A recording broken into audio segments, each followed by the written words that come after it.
ಸೋನಿಯಾ ಗಾಂಧಿ ಹಾಗೂ ರಾಹುಲ್ ಗಾಂಧಿಗೆ ಈಗ ಸಂಕಷ್ಟ. ಇಡಿ ಒಂದು ಶಾಕ್ ಅನ್ನ ನೀಡಿದೆ. ಇದು ಏನು ನಿರೀಕ್ಷಿತಾನೆ.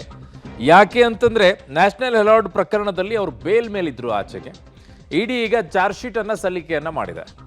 ಗಾಂಧಿ ಕುಟುಂಬದ ವಿರುದ್ಧ ಈಗ ಮೊದಲ ಚಾರ್ಜ್ ಶೀಟ್ ಸಲ್ಲಿಕೆಯಾಗಿರೋದು. ಈ ಪ್ರಕರಣದಲ್ಲಿ ಮೊದಲನೇ ಆರೋಪಿಯಾಗಿನೇ ಸೋನಿಯಾ ಗಾಂಧಿ ಅವರಿರೋದು, ಎರಡನೇ ಆರೋಪಿಯಾಗಿ ರಾಹುಲ್ ಗಾಂಧಿ ಇರೋದು.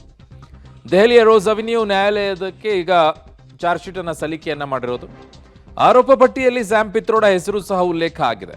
ಏಪ್ರಿಲ್ 25ಕ್ಕೆ ವಿಚಾರಣೆ ಮುಂದೂಡಿಕೆ ಆಗಿದೆ. ಹಾಗಾಗಿ ಈ ಪ್ರಕರಣದಲ್ಲಿ ಈಗ ಮೊದಲನೇ ಆರೋಪಿಯಾಗಿ ಸೋನಿಯಾ ಗಾಂಧಿ, ಜೊತೆಗೆ ಎರಡನೇ ಆರೋಪಿಯಾಗಿ ರಾಹುಲ್ ಗಾಂಧಿ ಇದ್ದಾರೆ. ನ್ಯಾಷನಲ್ ಹೆರಾಲ್ಡ್ ಪ್ರಕರಣದಲ್ಲಿ ಈಗಾಗಲೇ ಅವರು ಜಾಮೀನಿನ ಮೇಲೆ ಆಚೆ ಇರೋದು. ಈಗ ಚಾರ್ಜ್ ಶೀಟ್ ಅನ್ನ ಸಲ್ಲಿಕೆಯನ್ನ ಮಾಡಿದೆ ಇಡಿ. ನ್ಯಾಷನಲ್ ಹೆರಾಲ್ಡ್ ಪ್ರಕರಣದಲ್ಲಿ ಇಡಿ ಚಾರ್ಜ್ ಶೀಟ್ ಅನ್ನ ಸಲ್ಲಿಕೆಯನ್ನ ಮಾಡಿರೋದು. ಆರೋಪ ಪಟ್ಟಿಯನ್ನ ಇಡಿ ಅಧಿಕಾರಿಗಳು ಸಲ್ಲಿಸಿದ್ದಾರೆ. ಪ್ರಕರಣದಲ್ಲಿ ಮೊದಲನೇ ಆರೋಪಿಯಾಗಿ ಸೋನಿಯಾ ಗಾಂಧಿ, ಎರಡನೇ ಆರೋಪಿಯಾಗಿ ರಾಹುಲ್ ಗಾಂಧಿ ಇರೋದು. ಗಾಂಧಿ ಕುಟುಂಬಕ್ಕೆ ಸೇರಿದ 700 ಕೋಟಿ ಮೌಲ್ಯದ ಆಸ್ತಿ ಜಪ್ತಿಗೆ ಈಗ ತಯಾರಿ ನಡೀತಾ ಇದೆ.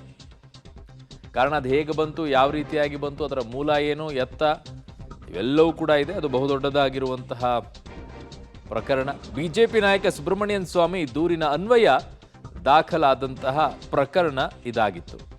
ಈಗ ಚಾರ್ಜ್ ಶೀಟ್ ಅನ್ನು ಸಲ್ಲಿಕೆ ಮಾಡಿದ್ದಾರೆ.